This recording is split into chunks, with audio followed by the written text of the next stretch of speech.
15 000 personnes vivent dans la rue. Depuis la mort de plusieurs sans-abri, l'État a donc évoqué l'hébergement obligatoire. Mais une autre question émerge. Pourquoi des clochards, même par grand froid, refusent-ils d'être hébergés? Ne faut-il pas être fou pour vouloir rester dehors quand il gèle? C'est bien là le problème, quand certains ne sont pas en bonne santé mentale. Lors de notre enquête, nous avons rencontré plusieurs associations soutenant les sans-abri. Nous avons constaté combien il était parfois difficile de les aider et de les comprendre, surtout sans connaissance psychiatrique.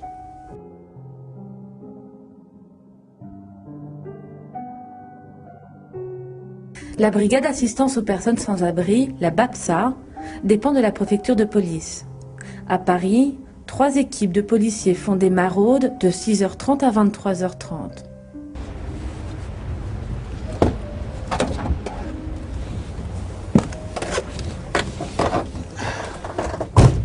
T'as quoi, 11e, 12e? On a 2 11, 1 12 et un Rivoli.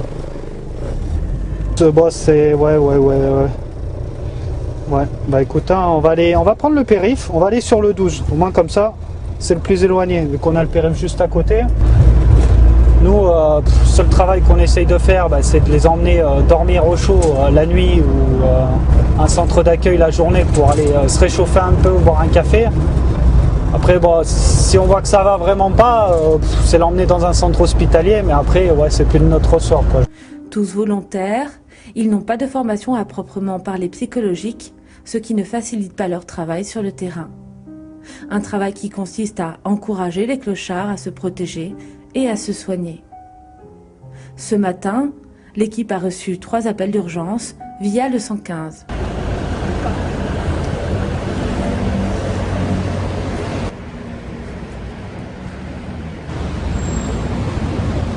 Bonjour! Y a quelqu'un? Monsieur, madame? Bonjour monsieur, c'est la BAPSA, la brigade d'assistance. Ça va? Ouais? Pas trop froid? Vous avez pas trop froid? Un petit peu? Ouais? Ouais, humide, bah ouais, c'est ça. Ouais. Vous savez que vous avez une association pas loin là, à Gare de Lyon, pour boire un petit café, quelque chose de chaud? Ouais. Bon, vous voulez venir avec nous? On vous emmène dormir cette nuit à Nanterre. C'est un centre d'hébergement. Ça, je peux pas y aller. Non? Vous êtes sûr? Ah oui, sûr. Bah, vous savez, ça a changé hein, depuis. Hein. Non, mais je peux pas rester comme ça. Ouais. Il veut pas. Eh ben, on va en voir un autre. Il y en a d'autres là en attente. D'autres SDF, d'autres plaintes du 115 qui nous attendent. C'est un endroit où on a physiquement la trouille. Parce qu'on est agressé. J'ai reçu en consultation des gens qui avaient été en partie brûlés par des voyous. J'ai reçu en consultation des gens qui... je me souviens d'un cas d'un jeune homme qui avait été pris par une série de voyous d'extrême droite et qui lui avait tatoué au cutter des croix gammées sur tout le corps, y compris la figure.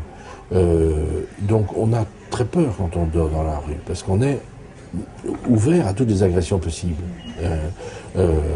Qu'il s'agisse d'agressions sexuelles, qu'il s'agisse de viols, qu'il s'agisse de simplement d'être de types qui se défoulent comme dans Orange Mécanique. Bon, je ne parle même pas de la situation des femmes, qui elles sont potentiellement les victimes de viols 24 heures sur 24 et sur 360 degrés.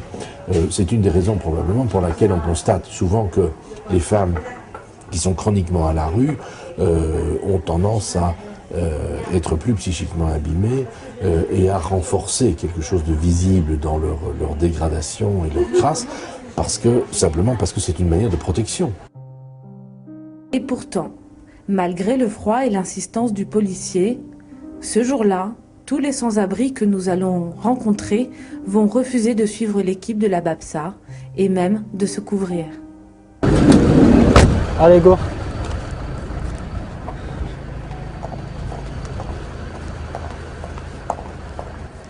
Bonjour monsieur. Monsieur, bonjour. C'est la BAPSA, la brigade d'assistance. Comment ça va? Vous avez froid? Vous avez froid ou pas? Vous voulez venir avec nous? À Nanterre. Au Chapsa de Nanterre. Non? Vous êtes sûr? Ils ont annoncé les températures froides là hein, pour cette nuit. Hein. Vous voulez une couverture, quelque chose en plus? Non, vous êtes sûr? Je vais vous donner une couverture de survie quand même. Hein, qu'est-ce que vous en pensez? Non, c'est bon. Non? Non. Bon. Il n'y a rien y fait, boire un café, quelque chose? Non, du tout? Bon. Les gens ne vont pas développer une pathologie mentale à cause de la situation, encore que ça peut se discuter. C'est que il va y avoir des facteurs de risque. Violence intrafamiliale, défaut de scolarisation, maladie mentale chez les parents, maladie mentale soi-même, etc. Tout cela s'accumulant va entraîner plus de chances ou plus de malchance de finir à la rue.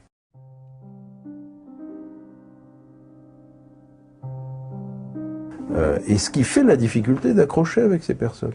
Quand on vient les aider, on se met en position de aidant. Or, le premier aidant, ça a été les parents. Si les parents ont été maltraitants, on renvoie à la personne qui est supposée être aidée quelque chose qui est insupportable pour elle. Ne venez pas m'aider parce que ça me met en danger. Comme je vous l'ai dit, j'ai suivi une équipe de la BAPSA. Et à chaque fois, donc, la personne refusait l'aide, mais pas refusait d'aller dans un foyer. Refusait aussi une couverture alors que c'était il y a quelques jours, il pleuvait, il neigeait et cette personne était vraisemblablement en plus handicapée physique. C'est le refus, il peut être sous-tendu par de nombreuses comment dire, raisons. Ça peut être quelqu'un qui n'a plus toute sa tête, comme on dit, mais au sens de la démence. Quelqu'un qui pense qu'il est en plein été, qu'on est en avril 58 et que tout va bien. Il y a des gens qui ne ressentent plus la douleur, la fraîcheur, qui sont dans une certaine anesthésie de leur propre corps. Il y a des personnes qui délirent complètement et qui considèrent que le froid ne les atteint pas parce qu'ils sont au-dessus de cela et que voilà. Donc vous voyez, il y a tout un éventail de pathologies qui vont faire que cela va entraîner du refus. Alors, il faut respecter le libre choix de ces personnes. Mais en même temps, à partir du moment où on se positionne en tant que médecin, on doit évaluer la compétence de ces personnes. C'est-à-dire, sont-ils capables d'avoir leur libre choix? Et quelqu'un qui, par exemple, saigne dans sa tête, n'a pas forcément le libre choix. Et qu'il faut intervenir d'urgence. Alors, on pourrait héberger d'office ou hospitaliser d'office les personnes à la rue. On réglerait le problème immédiat et à très court terme. Là où les choses vont être un peu moins positives, pour pas dire très négatives, c'est qu'une fois cet hébergement ou cette hospitalisation terminée, cela peut durer 1 jour, 2 jours, 3 jours, 5 jours, 10 jours, 15 jours, bref, les personnes ayant été ramassées de façon forcée vont se terrer et se protéger encore plus loin. Et au lieu d'être sur le parvis d'une église ou sur l'entrée d'un parking, vont s'installer au 7e sous-sol d'un parking, où elles seront encore moins visibles. Ou dans le bois de Vincennes. Ou dans le bois de Vincennes, ou sur les quais de Seine, et dès que quelqu'un approche, on se cache, etc. Donc ça, c'est à mettre en perspective à ce que je vous disais à l'instant sur la pathologie du lien. C'est-à-dire que si on veut créer un lien, il faut que ce soit un lien de confiance. Et si on fait un lien forcé, on renvoie à la maltraitance. C'est-à-dire, ben écoute, on va t'enfermer dans le placard pendant 8 jours. Un lien de confiance que le docteur Mercuel tisse depuis 1992 en créant le service d'appui santé mentale et exclusion sociale à l'hôpital Sainte-Anne à Paris. À côté de consultations thérapeutiques, une équipe mobile, Psychiatrie Précarité, va à la rencontre des sans-abri. Il est 23h et nous retrouvons cette fois le quart de la BAPSA. 3 fois par jour, les sans-abri peuvent se donner rendez-vous ici pour être convoyés vers le foyer d'accueil de Nanterre, en proche banlieue parisienne. Là-bas, même s'ils recevront soins et nourriture, beaucoup y vont la peur au ventre. Car le vol, la contagion et les agressions y sont légion. Celui qui les y conduit nous explique que l'alcoolisme n'arrange pas les choses. Une addiction qui serait aussi symptôme de maladie mentale, chez un SDF. Et les SDF, ils meurent. Hein.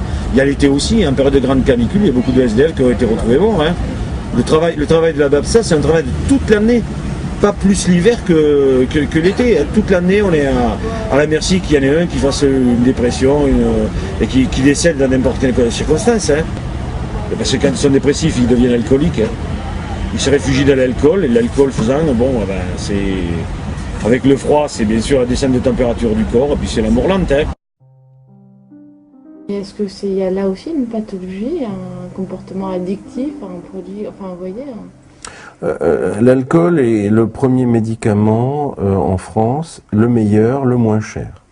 Il permet de dormir, il permet de traiter sa dépression, dans le mythe des personnes, il permet de ne plus avoir mal, c'est quand même le premier antalgique, il a une fonction sociale de désinhibition, il est des nôtres, il a bu son verre comme les autres, etc.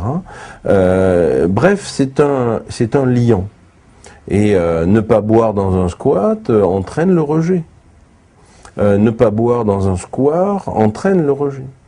Et donc, au même titre qu'il existe un alcoolisme mondain, on peut tout à fait imaginer qu'il y a un alcoolisme d'entraînement quand on est à la rue. Et que cet alcoolisme permet de garder une relation avec les gens autour. Bon, maintenant, on voit bien qu'il est difficile de créer un lien et d'avoir des entretiens constructifs quand on a 3 grammes d'alcool dans le sang. Donc il faut rencontrer ces personnes dans des moments où ils sont moins alcoolisés. Tout ça, c'est dans un fatras, si vous voulez, dans lequel il faut extraire l'information. Et petit à petit, et ça c'est professionnel, on arrive à établir un contact. Je ne dis pas un dialogue, mais un contact. Et de là, le travail peut commencer. Le travail d'abord de mise à l'abri, d'orientation, de soins.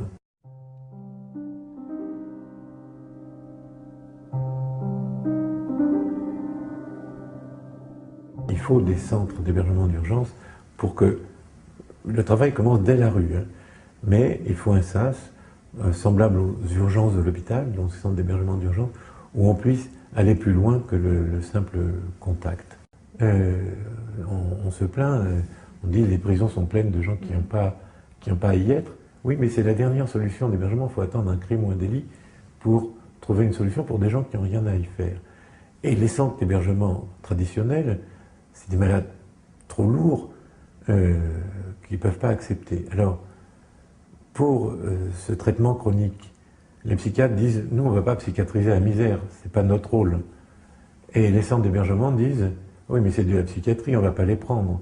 Donc c'est une tragique partie de ping-pong, c'est pour ça qu'on les retrouve alcoolisés sous les abribus, sans solution d'hébergement. Demain, nous nous interrogerons sur la crise de la psychiatrie et ses conséquences sur les sans-abri.